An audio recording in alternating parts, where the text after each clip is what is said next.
Chapter का नाम है motion in straight line and यहाँ पे कुछ लिखा हुआ दिखाई दे रहा होगा आपको कि मोशन क्या है, रिलेटिव टर्म है। वी कांट से कि कोई चीज़ कभी एब्सोल्यूट रेस्ट पे है या एब्सोल्यूट मूविंग है। फॉर एग्जाम्पल लेट अस से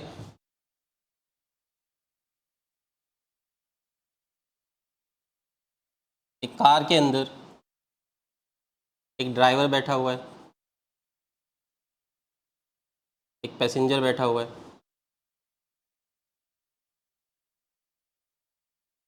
एंड दिस इज मी जो कार को जाते हुए देख रहा है, मेरे को लेके नहीं गए साथ में। ठीक है, नाउ लुक एट हियर। अगर मैंने ड्राइवर से पूछा कि पैसेंजर मूव कर रहा है कि नहीं, तो वो अपनी सराउंडिंग्स को देखेगा और देखेगा कि मेरे और सराउंडिंग्स के बीच की डिस्टेंस चेंज, वो मेरे और ड्राइवर के पैसेंजर के बीच की डिस्टेंस चेंज नहीं हो रही। तो वो क्या आंसर देगा तुम लोगों को? नहीं हो रहा। अब मेरे से कोई पूछे कि ये पर्सन मूव कर रहा है कि नहीं, तो मेरे और इसके बीच की डिस्टेंस क्या हो रही है? चेंज हो रही है। दैट मीन्स मैं बोल रहा हूँ ये किस में है? मोशन में है। ये ड्राइवर बोल रहा है कि ये किस में है? रेस्ट पे है। तो ना तो कोई चीज़ कंप्लीट रेस्ट पे होती है कभी और ना कोई चीज़ कंप्लीट मोशन में होती है। ये सब रिलेटिव है। ठीक है, मोशन इज रिलेटिव। ठीक है, अब फॉर एग्जाम्पल अगर मैं भी स्टिल खड़ा हो जाऊँ, स्टैचू बन जाऊँ, तो आप लोगों को बोलोगे सर आप किस पे आ गए हो? रेस्ट पे हो। ठीक है, इस अर्थ पे रहने वाला हर एक इंसान बोलेगा कि मैं किस पे हूँ, पर अर्थ से बाहर अगर कोई मुझे ऑब्जर्व करेगा तो वो देखेगा कि मैं अर्थ के साथ घूम रहा हूँ और अर्थ फिर किसी एक्सिस पे भी घूम रही है, सन के अराउंड। तो अगेन मैं किस में आ गया? मोशन में आ गया। तो मोशन एक रिलेटिव टर्म हुई। Is it clear? बात समझ आती है? ओके, स्ट्रेट लाइन मोशन पढ़ना है। थोड़ा एडवांस फॉर्म होगी किसकी? जो 9th क्लास में आपने मोशन पढ़ा था उसी की थोड़ी सी एडवांस फॉर्म पढ़नी है। ठीक है, बट इस चैप्टर में स्टार्ट करने से पहले हमें कुछ सीखना है और वो है elementary concept of differentiation and elementary concept of integration. First of all हम उतना ही डिफरेंशिएशन और इंटीग्रेशन पढ़ेंगे जितना फिजिक्स में रिक्वायर्ड है, क्योंकि उससे ज़्यादा डिफरेंशिएशन इंटीग्रेशन आपको मैथ्स में पढ़ाया जाएगा, डोंट वरी। और उस लेवल पे पढ़ाया जाएगा कि आप थक जाओगे पढ़ते पढ़ते। 12th क्लास में जब पहुंचोगे तो मैथ्स के अंदर 11th में ही स्टार्ट हो जाएगा, लिमिट्स एंड डेरिवेटिव एक चैप्टर आएगा और फिर 12th क्लास में 80 मार्क्स का पेपर होता है, 40 मार्क्स का तुम्हारा इंटीग्रेशन एंड डिफरेंशिएशन ही आता है। That means half marks cover करता है पूरा। क्लियर? तो बहुत कुछ पढ़ना है, पर क्या वो सारे रूल्स एंड रेगुलेशन हमें फिजिक्स में चाहिए? आंसर इज नो, बिल्कुल नहीं चाहिए भाई। तो उतना पढ़ेंगे, लिमिटेड पढ़ेंगे जो हमारी फिजिक्स को निकाल दे। Is it clear? और उन बच्चों को निकाल दे जो नीट एस्पिरेंट है, उनके सारे ड्रीम्स निकल आए यहाँ से। ओके, टर्म की बात करते हैं, डिफरेंशिएशन। टर्म का नाम है डिफरेंशिएशन। हेडिंग बुला लेंगे अपने पास, एलिमेंट्री कॉन्सेप्ट ऑफ डिफरेंशिएशन। अब इस चीज को थोड़ा समझना बच्चा। जब से आपने मैथ्स पढ़ना स्टार्ट किया, हमने ऑपरेटर्स पढ़ने स्टार्ट किए।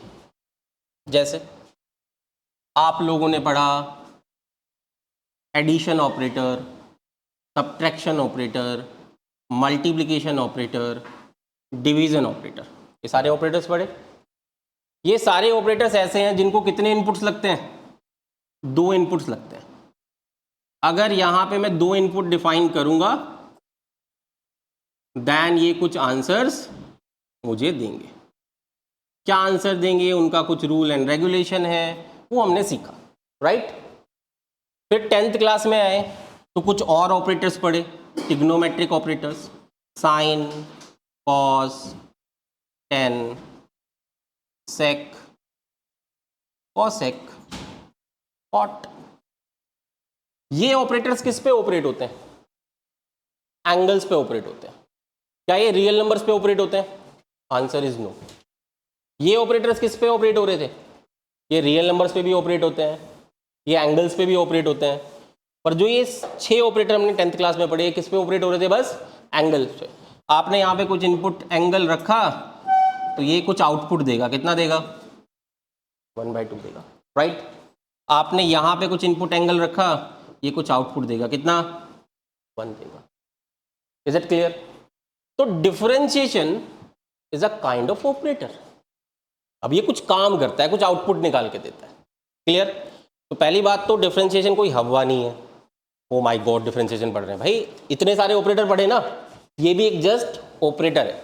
हमें इसको ऑपरेट करना सीखना है, इससे आउटपुट निकालना सीखना है, और फिर उस आउटपुट का मीनिंग समझना है कि वो काम क्या करता है। क्लियर? इतना समझ आया? आई होप इतना समझने के बाद आपको ये समझ आ गया होगा कि भाई डिफरेंशिएशन को कोई हवा में नहीं समझना, it's just a basic operator. Clear? करता क्या है? पहली बात तो ऑपरेट किस पे होता है? जैसे ट्रिग्नोमेट्रिक फंक्शंस थे, ट्रिग्नोमेट्रिक ऑपरेटर्स थे, किस पे ऑपरेट हो रहे थे? एंगल्स पे। तो ये जो डिफरेंशिएशन नाम का ऑपरेटर है,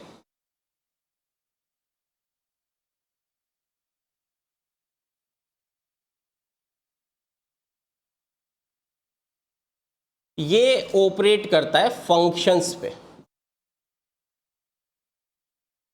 और आउटपुट में भी क्या आता है? कोई फंक्शन ही आता है।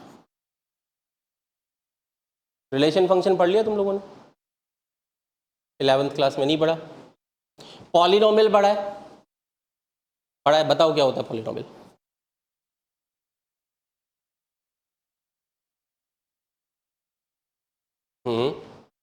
ऐड अप करो थोड़ा थोड़ा, ठीक है।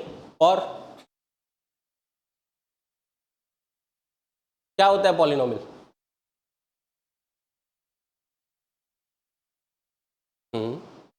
नहीं, इक्वेशन और पॉलिनोमियल में थोड़ा सा डिफरेंस है। जब हम इक्वेशन की बात करते हैं तो इक्वल टू में क्या नजर आता है? 0। पॉलिनोमियल में इक्वल टू में 0 नहीं होता। A small difference. ओके, एक एक्सप्रेशन है, मैथमेटिकल एक्सप्रेशन है। और कुछ? कोई किसी इंसान को देख के बोल देते हो ना ये इंसान जा रहा है, कैसे बोल देते हो? उसकी स्पेसिफिक क्या देखते हो?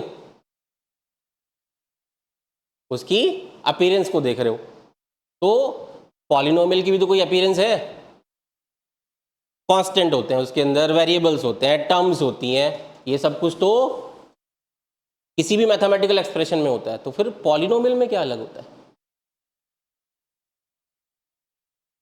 डिग्री, हाँ थोड़ा। और कुछ? उसमें जो वेरिएबल्स है ना, उनकी पावर कैसी दिखाई देगी? होल नंबर दिखेगी। ठीक है? तो पॉलिनोमियल को कैसे डिफाइन करोगे? It is a combination of constant and variables in which the power of variable should be a whole number. Clear? पूरा 9-10 आपने पॉलिनोमियल घसीटा है। अब पॉलिनोमियल क्या होता है बस वो नहीं पता, राइट? अब फंक्शन क्या होता है? मैथमेटिकल ऑपरेशन है। It is a mathematical expression actually.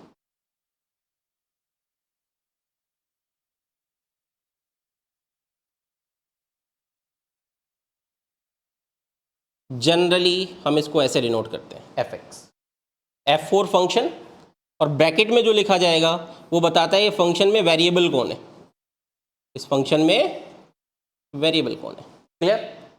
कैसा हो सकता है? It may be sine x, तो यहाँ पे x क्या है? वेरिएबल है। It may be x square plus 2x plus 1, it may be x plus 1 under root, it may be logarithmic of x, it may be exponential power of x, it may be anything. Variable क्या है यहाँ पे? x। Variable का मतलब x यहाँ पे as a input work करेगा। कैसे वर्क करेगा? As a input. Inputs change होंगे, फंक्शन की वैल्यू चेंज होती जाएगी। क्लियर? फंक्शन समझ आया? तो जो डिफरेंशिएशन है वो किस पे एक्ट करता है? फंक्शंस पे एक्ट करता है। और आउटपुट में भी क्या देता है? मुझे एक फंक्शन देता है। क्लियर? यहां तक की कहानी समझ आती है बच्चा पार्टी? पक्का? Okay, further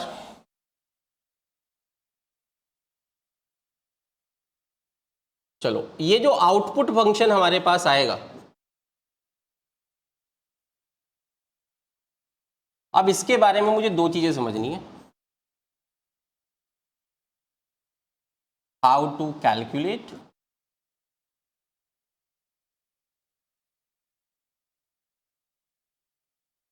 what does it mean. भाई डिफरेंशिएशन से कुछ आउटपुट आया, एक फंक्शन आउटपुट पे आया, उसे कैलकुलेट कैसे करना है और उसका मतलब क्या बनता है, मीनिंग क्या बनता है मेरे लिए। Clear? What does it mean, ये सीखने में तो लंबा टाइम लगेगा, ठीक है। कुछ चीज़ें अभी बता दूंगा, पर धीरे धीरे चैप्टर टू चैप्टर जब जब डिफरेंशिएशन आएगा तब तक आपको उसके मीनिंग के नई नई वैल्यूज़ पता चलेंगी, नए नए मीनिंग्स पता चलेंगे। तो ये टाइम टू टाइम तुम्हें धीरे धीरे डिलीवर होगा। मेन क्या सीखना है अभी हमें? हाउ टू कैलकुलेट, इसे कैलकुलेट कैसे करते हैं। थोड़ा सा आइडिया देता हूं मीनिंग क्या बनता है। लेट अस से आपके पास एक फंक्शन है एक्स स्क्वायर, क्या फंक्शन है? X square. इसको ग्राफिकली हम ड्रॉ कर सकते हैं, कैसे करेंगे? 9th क्लास में 10th क्लास में सीखा, क्या सीखा कि सर एक्स की डिफरेंट वैल्यू पे एफ एक्स की वैल्यू निकालेंगे, 1 रख के, 2 रख के, 3 रख के, -1 रख के, और फिर क्या करेंगे? उसको प्लॉट करेंगे, राइट? फ्री हैंड प्लॉट करेंगे। F x is equal to x square को अगर मैं प्लॉट करूं तो ये फंक्शन कुछ ऐसा दिखेगा आपको।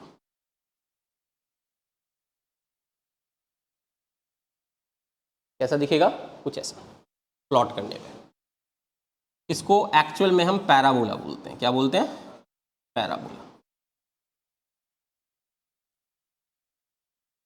जैसे स्ट्रेट लाइन बड़ा, सर्कल बड़ा, ऐसे एक कर्व होता है जिसका नाम क्या हम रख रहे हैं?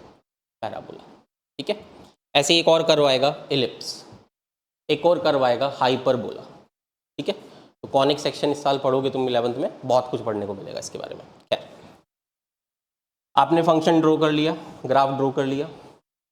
अब अगर मैं आपसे पूछूं कि इस पर्टिकुलर पॉइंट पे अगर एक टेंजेंट मैं यहाँ खींचता हूँ, टेंजेंट पता है ना क्या होती है? क्या होती है? जो उस कर्व पे उस पॉइंट को एक बार टच करते हुए निकल जाए, राइट? सर्कल जरूरी नहीं बच्चा, कोई भी कर्व हो सकता है, नॉट नेसेसरी। यहां मैंने एक टेंजेंट ड्रॉ की, ये जो टेंजेंट है एक्स की किसी पर्टिकुलर वैल्यू के लिए ड्रॉ की मैंने, लेट अस से एक्स इज इक्वल टू 1 पे ड्रॉ की। अब मैं आपसे पूछना चाहता हूं ये जो टेंजेंट है यहां पे कितना एंगल बना रही है? ठीक है, बना रही है यहाँ पे कितना एंगल बना रही है? अब दो तरीके हैं इसको निकालने के। सबसे पहले आप ग्राफ ड्रॉ करो, फिर उस पॉइंट को लोकेट करो, फिर वहाँ टेंजेंट खींचो, फिर टेंजेंट एक्स एक्सिस के साथ कहीं मिलेगी, फिर उठाओ अपना डी, डी यहाँ पे रखो, एंगल निकाल लो। क्लियर? दूसरा मेथड, और वो आएगा कहाँ से? डिफरेंशिएशन से, जिसमें ना मुझे ग्राफ ड्रॉ करना है, ना कोई टेंजेंट खींचनी है, ठीक है। मतलब ये सारे पार्ट को मैं एस्केप करते हुए सीधा इस एंगल को निकाल सकता हूं। तो पहला काम जो मैं डिफरेंशिएशन के आउटपुट फंक्शन से कर सकता हूं, that is slope of tangent. Slope का मतलब हिंदी मीनिंग होता है झुकाव, स्टीपनेस कितनी है इसकी। स्लोप ऑफ टेंजेंट कैसे कैलकुलेट किया जाता है? जो भी ये एंगल आ रहा है उसकी हम tan थीटा की वैल्यू निकालेंगे। कौन सी वैल्यू निकालेंगे? tan theta. लेट अस से आपने कुछ सॉल्व किया, डिफरेंशिएशन मेथड अप्लाई किया और उससे tan थीटा निकल आया। कितना tan थीटा निकाल लिया आपने? लेट अस से √3 निकाल लिया। कितना निकाल लिया मेरे बच्चा? √3। तो क्या अब आप मुझे बता सकते हो एंगल कितना बनाया होगा? 60 डिग्री। तो अगर मैं इस ग्राफ की बनाने की हेडेक से बचना चाहता हूं और जस्ट मुझे क्या चाहिए? इस पर्टिकुलर पॉइंट पे टेंजेंट चाहिए और उसका एंगल चाहिए, एक्स एक्सिस के साथ बना हुआ एंगल। तो मेरे को कौन हेल्प करने वाला है यहाँ पे? डिफरेंशिएशन। एक रीजन समझ आ गया हमें क्यों सीखना है। और सीखते हैं। और क्या हो सकता है?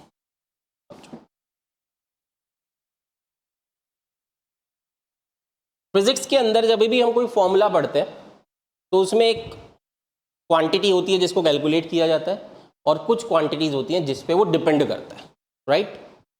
लेट अस से एक y क्वांटिटी है और वो x पे डिपेंड करती है। y क्वांटिटी किस पे डिपेंड कर रही है? x पे। दैट मीन्स जब y का एक्सप्रेशन मैं लिखूंगा तो वो फंक्शन होगा किसका? x का।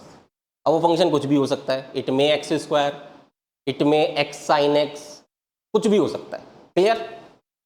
अब मैं क्या कर रहा हूं, मैंने x की दो difference value Lee, x2 and x1, दो डिफरेंट वैल्यू ली x की, तो y की भी कितनी वैल्यूज आएंगी? दो डिफरेंट वैल्यू निकालूंगा, y2 एंड y1। अब मैं ये देखना चाहता हूं कि x में जब मैंने चेंज किया तो y में जो चेंज आया उसका रेट क्या है? The rate of change of y with respect to the change in x। The rate of change of y with respect to change in x। change y2 minus y1 divide by x2 minus x1। 10th class की कोई define याद आती है rate से? Electricity chapter की पहली define थी, current क्या था? The rate of flow of charges is known as current. ध्यान से समझना उस चीज को। Rate of flow of charges, flow of charges के लिए हम टर्म यूज करते थे क्यू, कितना चार्ज फ्लो कर रहा है, क्यू। रेट के लिए क्या टर्म आती थी? क्या इस डिफाइन में कभी लिखा होता था with respect to this, with respect to this, with respect to this? नहीं लिखते ना। जब नहीं लिखा होगा तो बाय डिफॉल्ट टाइम आता है, किसके रिस्पेक्ट में? टाइम के respect. The rate of change of velocity is known as, the rate of change of velocity is known as acceleration. कहीं नहीं बोला ना विद रिस्पेक्ट टू टाइम। और फॉर्मूला क्या होता है एक्सीलरेशन का? v minus u upon t. Clear? तो इस रेट का मतलब होता है रेशो से। किससे मतलब होता है? रेशो से।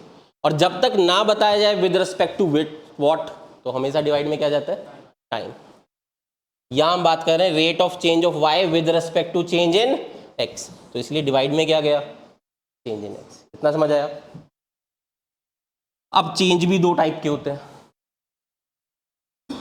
Delta y by delta x और dy बाय dx। जब हम delta y by delta x की बात कर रहे हैं तो we are talking about average rate,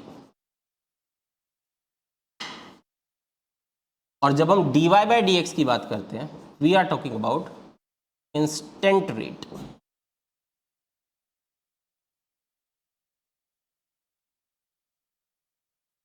दोनों में क्या डिफरेंस है? एवरेज रेट में ये जो कैपिटल डेल्टा है डिफरेंस को शो करता है, स्मॉल डी भी किसको शो करता है? डिफरेंस को ही शो कर रहा है। जब कैपिटल डेल्टा की बात करते हैं तो we are talking about measurable amount of change, बहुत बड़े चेंज की बात हो रही है।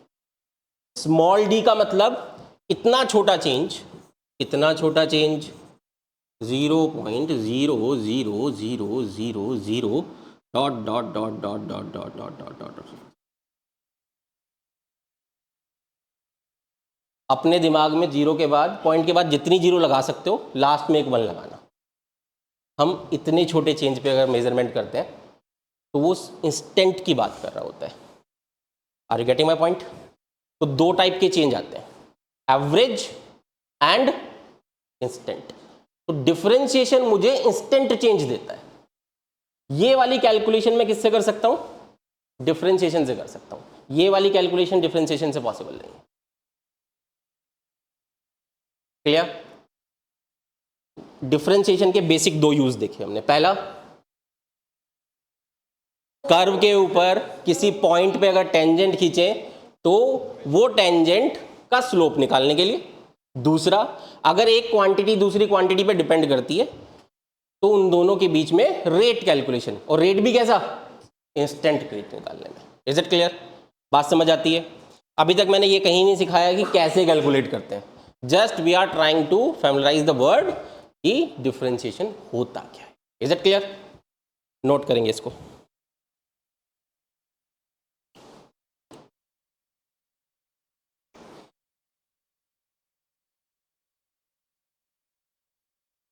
टाइप नंबर 1,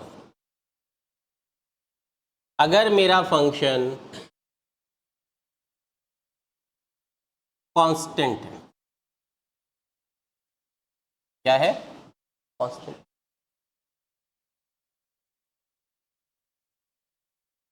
फंक्शन को हम एफ एक्स से भी लिख सकते हैं और हम इसको वाई से भी डिनोट कर सकते हैं। ठीक है, दोनों से डिनोट किया जाता है। अब जैसे y एक कांस्टेंट वैल्यू को लेके चल रहा है, तो differentiation of y with respect to x, या तो आप इतनी बड़ी टर्म लिखो और dy बाय dx। ओके, तो डिफरेंशिएशन भी किसके लिए होता है? छोटी वैल्यूज के लिए, इंस्टेंट वैल्यूज के लिए होता है। Differentiation of y with respect to x, और इसी को कैसे लिख सकते हैं? dy by dx। तो कांस्टेंट का डिफरेंशिएशन क्या होता है? कांस्टेंट का डिफरेंशिएशन कितना होता है? जैसे समझो, हाँ जी,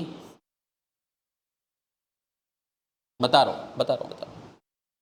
मान लो ये लिखा मैंने, f x is equal to 2 plus a plus b plus Y.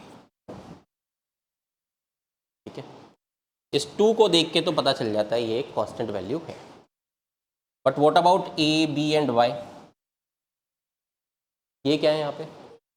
Variable. ठीक है, इन जनरल हम इनको वेरिएबल्स बोल देते हैं, बट ये फंक्शन किसका वेरिएबल है? x का वेरिएबल है। मतलब इस पूरे फंक्शन में अगर कहीं x आता है तो वो वेरिएबल टर्म होगी, बाकी सब कुछ भी आए वो क्या होगा मेरे लिए? कांस्टेंट टर्म होगी। तो ये भी क्या है, ये भी क्या है, ये भी क्या है, ये भी क्या है? बात समझ आई? दैट मीन्स अगर इसको मैं डिफ्रेंशिएट करूं एफ डैश एक्स, देखो मैं डिफ्रेंशिएशन के अलग अलग तरीके बता रहा हूं लिखने के। D y by d x लिखते हैं अगर y से डिनोट कर रहे होते, हम इसको कैसे डिनोट कर रहे हैं अब? एफ एक्स से। तो कैसे लिखेंगे? F dash x. सारे कांस्टेंट है ना, तो कांस्टेंट का डिफरेंशिएशन कितना होता है? Is it clear? फर्दर देखो, एफ एक्स तो फंक्शन है, एफ डैश एक्स इसका क्या है? डिफरेंशिएशन है। अब डिफरेंशिएशन को अगर हम लिखते हैं फंक्शन को y is equal to something, तो डिफरेंशिएशन को कैसे डिनोट करते हैं? D y by d x से। हम लिख रहे हैं अपने फंक्शन को f x is equal to something, तो डिफरेंशिएशन को कैसे डिनोट करेंगे? एफ डैश एक्स करके। Is it clear? ये बात समझ आती है? तो किसी भी कांस्टेंट का डिफरेंशिएशन हमेशा क्या होता है? जीरो होता है।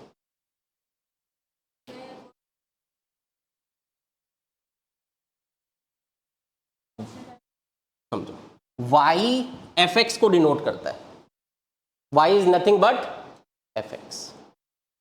बात समझ आई? तो मेरे पास वेरिएबल क्या हुआ? जिसके रेस्पेक्ट में डिफरेंशिएट किया जा रहा है। किसके रेस्पेक्ट में किया जा रहा है? एक्स के रेस्पेक्ट में, वो डिवाइड में आ जाएगा। It's just a way to denote कि हम डिफरेंशिएशन कर रहे हैं। फॉर एग्जाम्पल समझो, लेट अस से हमने लिखा z इज इक्वल टू 5। क्या लिखा? z इज इक्वल टू 5, और यहां हम कह रहे हैं differentiate with respect to x। Differentiate with respect to x, किसको डिफरेंशिएट कर रहे हैं? z को डिफरेंशिएट कर रहे हैं। किसके रेस्पेक्ट में? क्या लिखेंगे, d z by d x.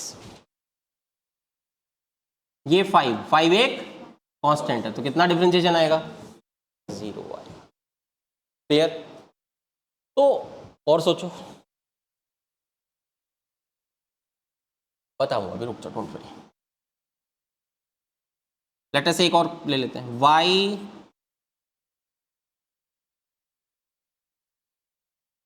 Is equal to 2। हमने लिखा differentiate with respect to x। अब अगर मैं इसको f x is equal to y is equal to 2 लिखूं, तो इसको कितने वे से मैं डिनोट कर सकता हूं, उसको समझना। आउटपुट तो क्या आएगा, अगर मैं f x is equal to 2 लिखता हूं तो क्या लिखूंगा यहाँ पे, एफ डैश एक्स। अगर मैं y के रेस्पेक्ट में देखता हूं तो क्या डिनोटेशन दूंगा, d y by d x. And कुछ बुक्स इसको y1 भी लिखती हैं, कुछ बुक्स इसको y1 भी लिखती हैं। तो y1 लिखो, d y by d x लिखो, एफ डैश एक्स लिखो, वो बस क्या है, इसका डिनोट करने का तरीका चेंज हो रहा है। आउटपुट सब में क्या आ रहा है, इज इट क्लियर? तो कभी f x is equal to something लिखा जाएगा तो हम डिफरेंशिएशन को एफ डैश एक्स से डिनोट कर देंगे। कभी y is equal to something लिखा जाएगा तो उसको हम d y by d x से लिख देंगे। कभी z is equal to something लिखेंगे तो उसको हम d z by d x से लिख देंगे। Is it clear? ये क्या बता रहा है कि z एक वेरिएबल है जो दूसरी तरफ में जो भी वेरिएबल एग्जिस्ट करता है उस पर डिपेंड करता है। अब कोई मेरे से पूछ रहा है इसमें x तो है नहीं,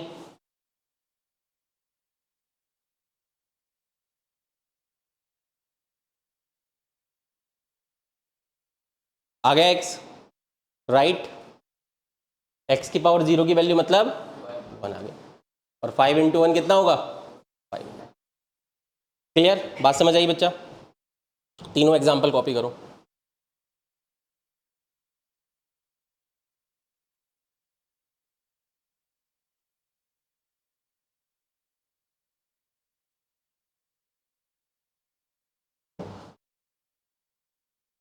कांस्टेंट क्या होता है, का डिफरेंशिएशन क्या होता है, 0।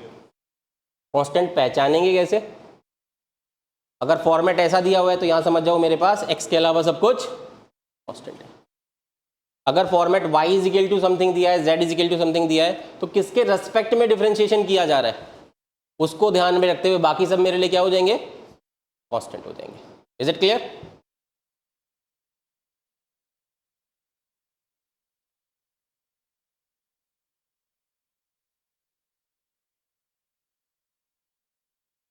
वो क्वेश्चन में हम देखेंगे।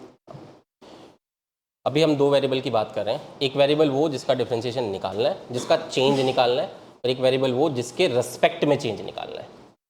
क्लियर?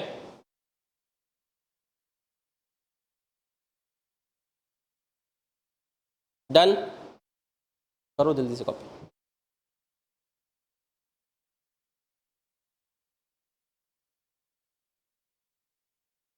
देखो मेरे बच्चा, रूल नंबर 2,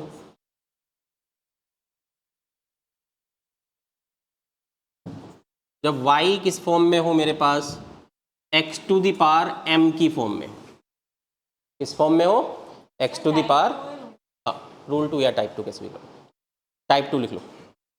नाउ यहां अगर मैं d y by d x निकालता हूं, d y by d x कैसे निकलेगा, ये जो पावर है बाहर आएगी और x की पावर एक लेस हो जाएगी, पावर बाहर आएगी और x की पावर क्या हो जाएगी, एक लेस हो जाएगी। इस रूल को लगाने के लिए, इस टाइप को सीखने के लिए एक इंपॉर्टेंट पॉइंट समझा रहा हूं।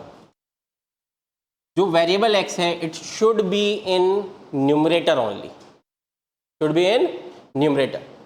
अगर डिनोमिनेटर में मेरा वेरिएबल है तो उसको उठा के लेके जाएंगे किसमें, न्यूमरेटर में। देखो एग्जाम्पल समझते हैं।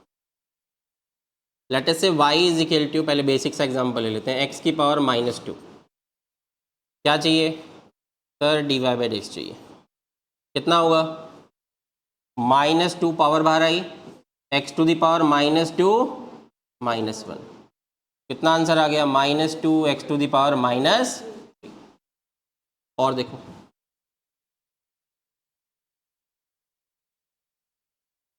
Late us say y is equal to है आपके पास 1/x⁵ और मुझे dy बाई डी एक्स निकालना है। तो सबसे पहले तो इसको न्यूमरेटर में उठा के लेके जाएंगे, किस में कन्वर्ट हो जाएगा, -5 में। अब डिफरेंशिएशन का फॉर्मूला लगाएंगे, -5 x⁵ -5 -1 -5 x⁻⁻,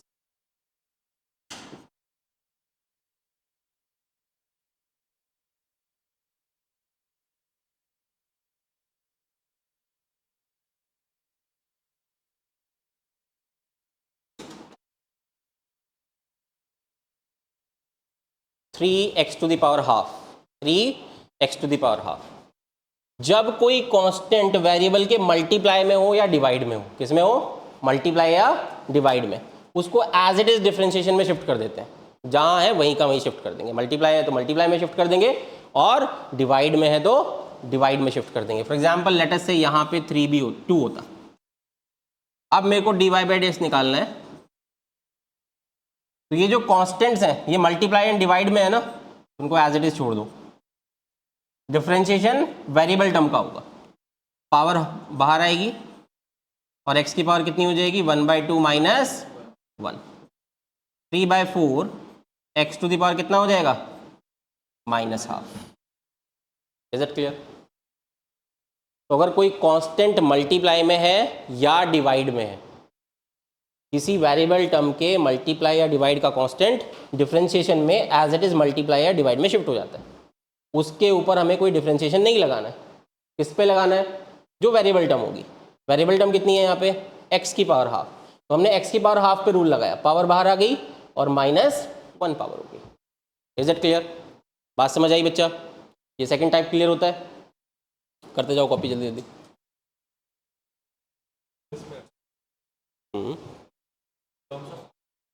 इसके साथ में चलो,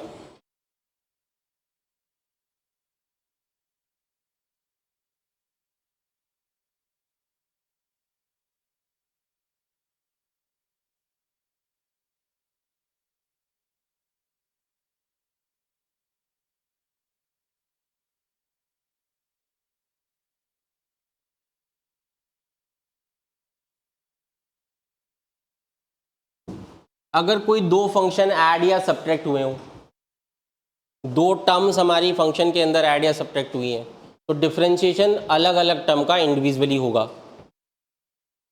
अगर मेरे पास एक फंक्शन है y और उसमें दो फंक्शंस हैं f1x एंड f2x,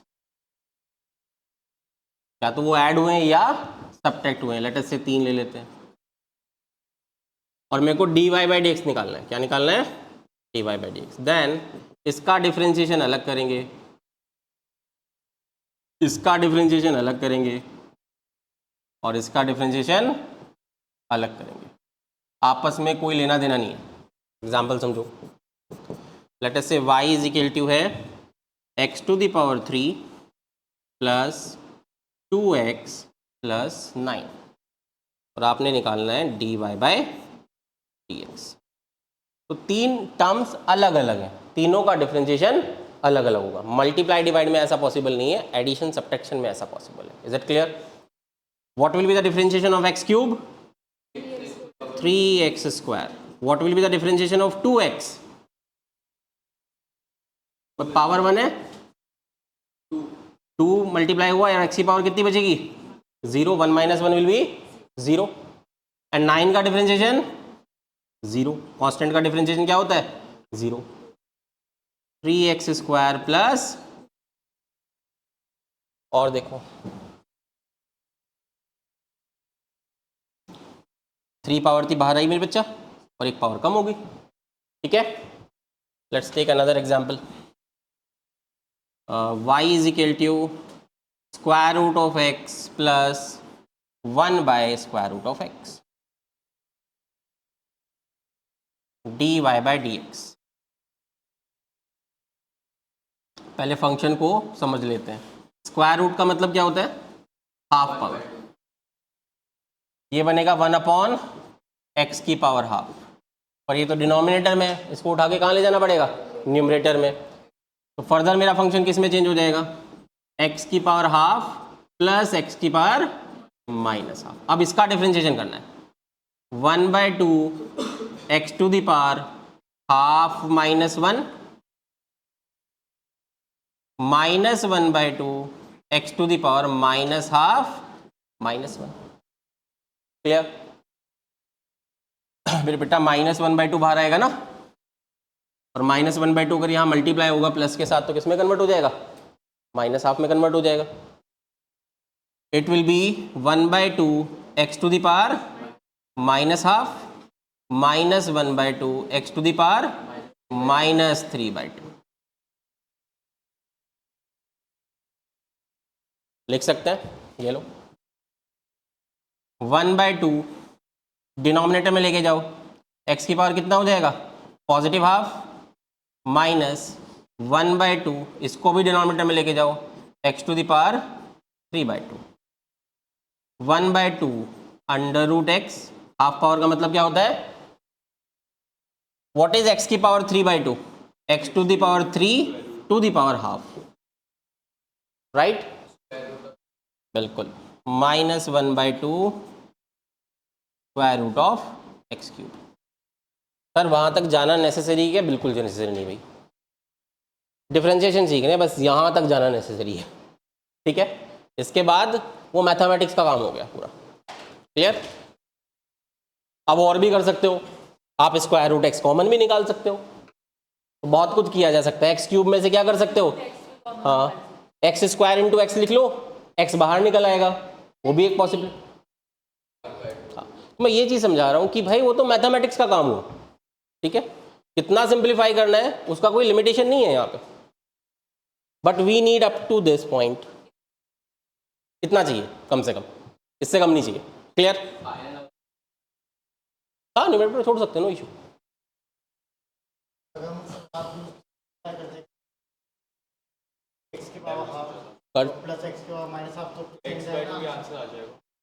बेटा इन दोनों को प्लस कैसे करेगा, मल्टीप्लाई होना चाहिए था उसके लिए, ठीक समझ गया ना? उसके लिए बेस मल्टीप्लाई होने चाहिए थे, तब पावर ऐड होती।